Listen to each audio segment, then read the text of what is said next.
Good afternoon, everyone, and thank you for trusting News 3. I'm Teresa Whitaker. And I'm Phil Scoggins. As inflation rises and the nation claws out of the COVID pandemic, there is a sharp focus on the economy. At today's University of Georgia Economic Outlook Luncheon, Columbus business, civic, and political leaders got to hear the forecasts from top economists. The news is a mixed bag. The Columbus area has about 110,000 jobs. Because of the stability of Fort Benning, which is about 1 in 5 of those jobs, Columbus lost fewer jobs than other parts of the state and nation. But as jobs are added back, Columbus is seeing slower job growth than the nation and the state. I think you're still down around 3,400 or 3,500 jobs. I think you'll recover another 2,000 in 2022. So really, fall recovery is a story for 2023 in terms of jobs. You lost fewer jobs percentage-wise to the COVID-19 recession than both the state and the nation, but the recovery is slower here.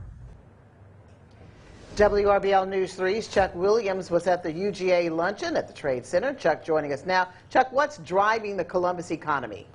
Teresa, there's no doubt it's being driven by a white-hot Columbus housing market, and that's the engine. Listen to what could have happened if you bought a house a year ago. A $200,000 home in 12 months ago, you could put it on the market for probably $245,000, and it would sell with multiple offers in a week. That is a nearly 20% increase in home prices year to year.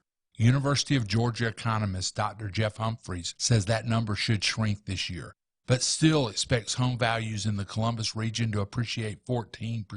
The housing market here in Columbus and the surrounding areas has been extremely strong. Our mortgage revenue over the last 2 years is at historic all-time levels.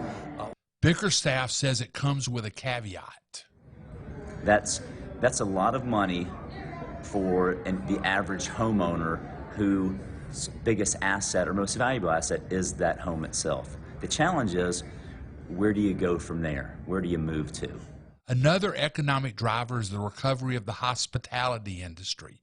Restaurants and hotels were pounded by the pandemic. One hotel owner says there is a bounce back happening, but inflation is still a worry. As we turn the page of the corona pandemic, one thing's for sure, we're all going to have to accept and we're going to have to live with coronavirus for some time. And, our business has recovered pretty nicely. The challenge remains on the employment side as well as, our cost margins going up because of inflation. However, one banker says there is available consumer cash. Our deposit balances are up. We a lot of money on the sidelines, and there's just a lot of energy and momentum in Columbus that we're really, really excited to be a part of.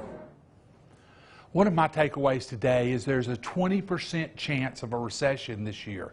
It could be caused by continued supply chain issues, COVID uncertainty, and a shortage of workers. Phil, Teresa? All right, thank you, Chuck. The good news for Georgia's economy is that it did not take the big COVID hit other parts of the country took.